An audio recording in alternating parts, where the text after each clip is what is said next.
Um bom dia a todos. Nós estamos aqui em mais um vídeo para o canal. Agora nós vamos reagir à fala do deputado Gustavo Gayer sobre a visita da comissão da OEA e os possíveis desdobramentos deste fato. Em relação à Comissão Interamericana, serão, durante essa semana, audiências feitas primeiro na segunda-feira com membros do governo, na terça-feira com cidadãos civis, com civis comuns, para relatarem exatamente como eles foram censurados. Na quarta-feira, com autoridades do Estado, então vai ter autoridade da...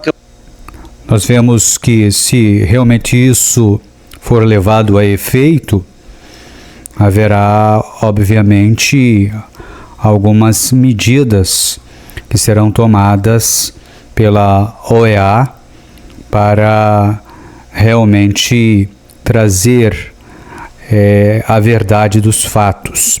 Isso se a OEA adotar uma postura completamente imparcial. Câmara dos Deputados, do Senado, acho que do Executivo também, mais alguns, talvez até mesmo do STF, do Judiciário, então muito provavelmente que seja. E depois em São Paulo eles vão vir outras pessoas também, em quinta e sexta eles já vão para Rio de Janeiro, se eu não me engano, e para São Paulo para ouvir. Eles vão ouvir muitas pessoas, muitos relatos importantes sobre a situação, inclusive sobre os presos lá do 8 de janeiro, que estão lá presos injustamente.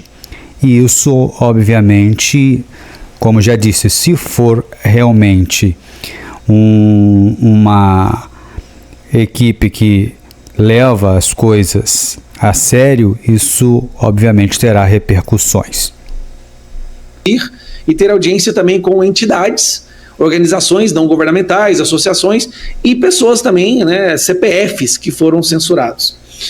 Tá, tem coisas estranhas nessa visita, mas ao mesmo tempo a gente vê um pouco de esperança de levar para o mundo o que está acontecendo. O que são as coisas estranhas? Eles chegam no Brasil e a primeira conversa que eles têm, as primeiras pessoas a serem ouvidas são justamente os censores.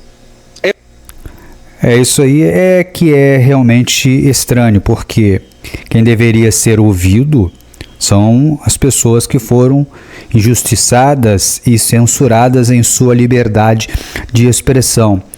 Os presos lá da Papuda e todos aqueles que estão, de certa forma, diretamente ou indiretamente envolvidos nesta situação verdadeiramente lamentável que está se dando no país.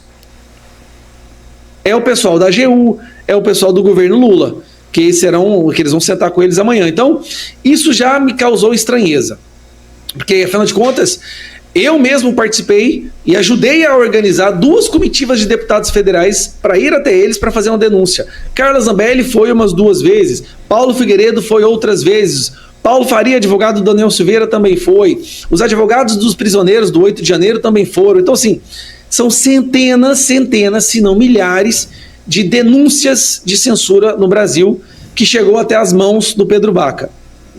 Sem falar...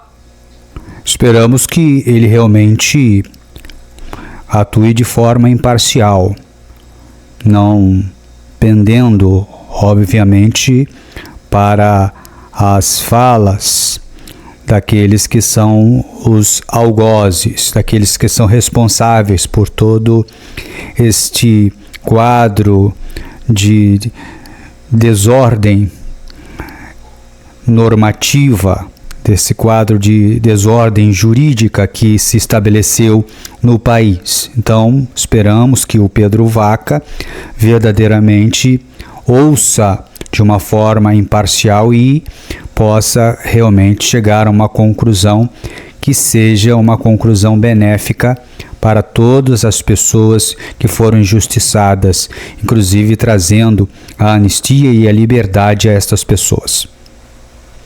Aqui nós fizemos aí uma mobilização nas redes sociais nos últimos dias e eu sei que eles receberam dezenas de milhares de e-mails de pessoas relatando formas de censura, mostrando a preocupação com a liberdade de expressão no Brasil.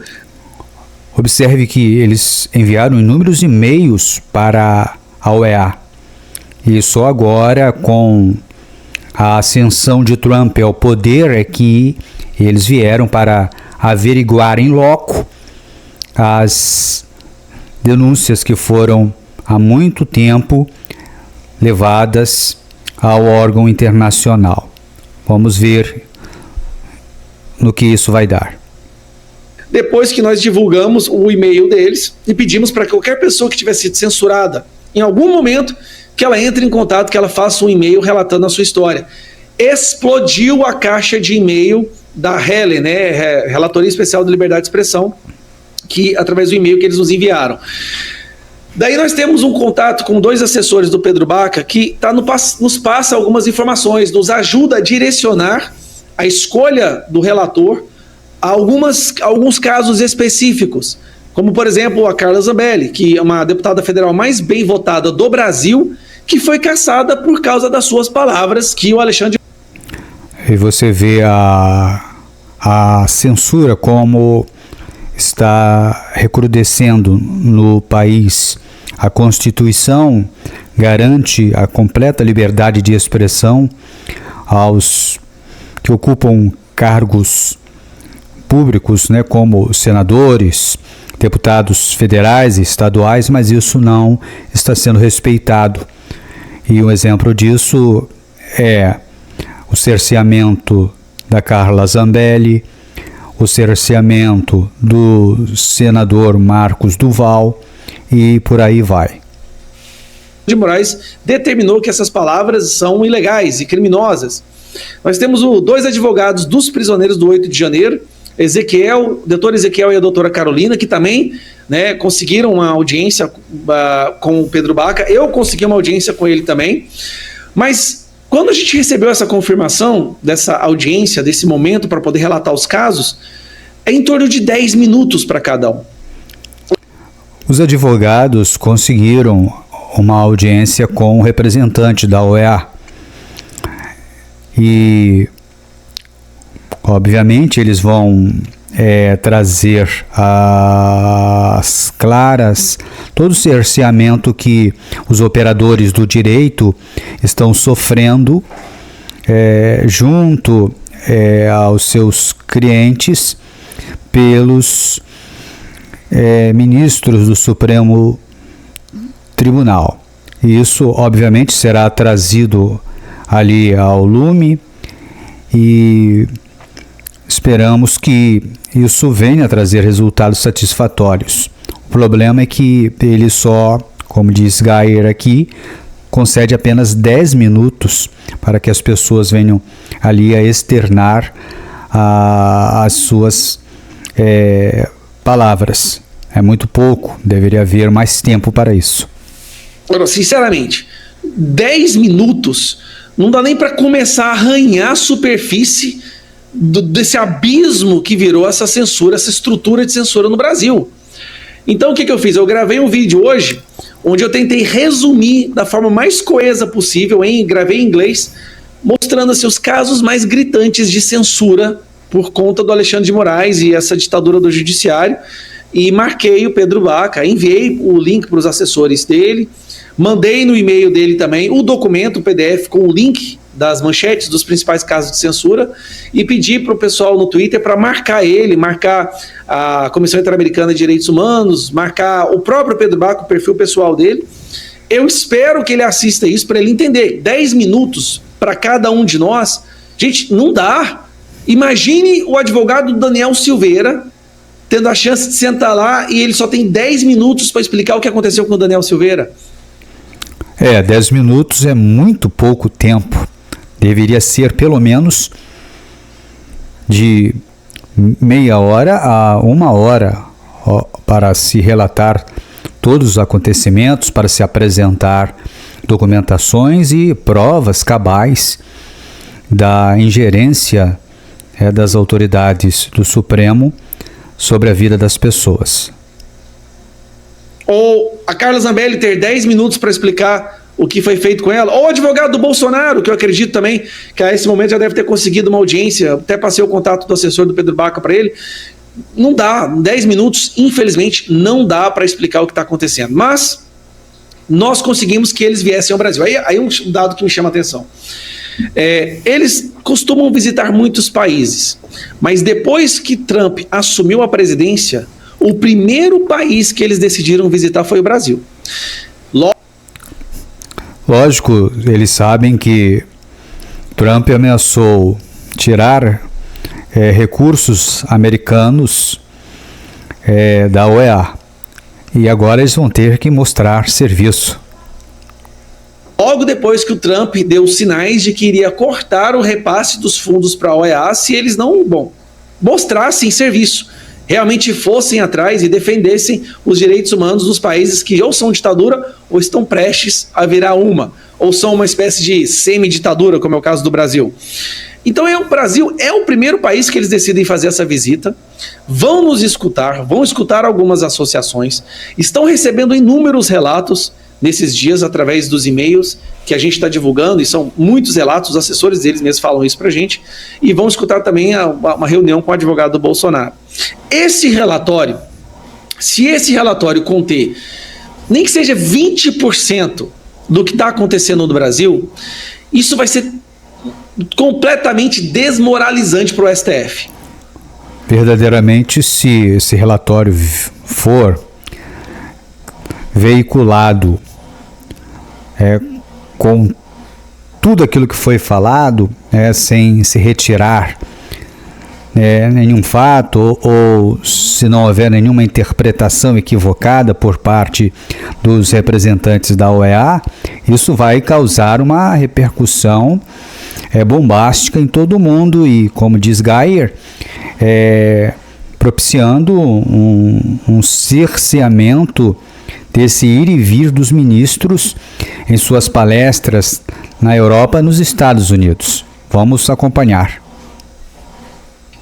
Vai acabar com qualquer autoridade dos nossos ministros da Suprema Corte, que adoram viajar pelo mundo para falar sobre liberdade de expressão e democracia. Vai realmente mostrar que eles não defendem nem liberdade nem democracia, porque os fatos por si mesmos já mostram claramente que eles têm pretensões de cercear qualquer tipo de palavra que lhe seja contrária ou qualquer tipo de forma de expressão que seja distoante daquilo que eles pensam. E luta contra o autoritarismo, eles adoram, é uma das coisas que eles são viciados em fazer. Se sai um relatório do tribunal, da comissão, dizendo que a liberdade de expressão no Brasil está em risco justamente pelas decisões daqueles que deveriam resguardá-la, você pode ter certeza que não vai ter Barroso indo mais para Yale ou Princeton, como ele estava agora na semana passada ou retrasada, nem Alexandre de Moraes viajando na Europa para dar palestra. Quem vai querer ouvir palestras de pessoas que não estão de fato comprometidas com a verdade e com os ideais da liberdade democrática? Ninguém. Sobre democracia. Isso vai acabar com a reputação deles, com a reputação da nossa Suprema Corte, e fará com que os olhos do mundo se voltem para o Brasil, que hoje é o laboratório de como se implementar uma ditadura com fachada de democracia. É vergonhoso isso, né? Até que ponto chegou às nossas instituições. E pior, com fachada de salvar a democracia. Esse é o que nós estamos tentando mostrar para o mundo que acontece aqui. Bom, então é isso, né? A gente está aí tentando direcionar as audiências do Pedro Baca para aqueles casos que são os mais sérios aqui no Brasil. Revista Oeste, né, um caso que a gente considera sendo um sério também, afinal de contas é o caso da criatividade para censurar. Né? Nós temos aí o Brasil Paralelo, líderes religiosos que tiveram suas contas derrubadas, artistas, comediantes que tiveram contas derrubadas. Então, e muitas dessas contas já estão começando a ser liberadas e outras eu creio que também serão liberadas, e já há um movimento pela anistia. Inclusive até houve um protesto lá no Congresso sobre isso. Inclusive, o próprio ministro da Defesa, o Múcio, ele está inclinado a buscar saídas para que haja uma pacificação nacional com a anistia daqueles presos políticos que lá estão. Esperemos que isso realmente se dê. Então, algumas dessas pessoas estão recebendo as informações de confirmação, mas outras, infelizmente, estão com medo, né? Que é uma coisa que eu vou falar para ele, que muitas pessoas que foram censuradas não se sentem à vontade de ir lá e relatar os seus casos, porque elas sabem que assim que essa comissão entrar no avião e ir embora, a perseguição contra elas irá dobrar. Mas é isso, essa semana muita coisa vai acontecer e eu espero que no próximo domingo vocês possam noticiar coisas boas.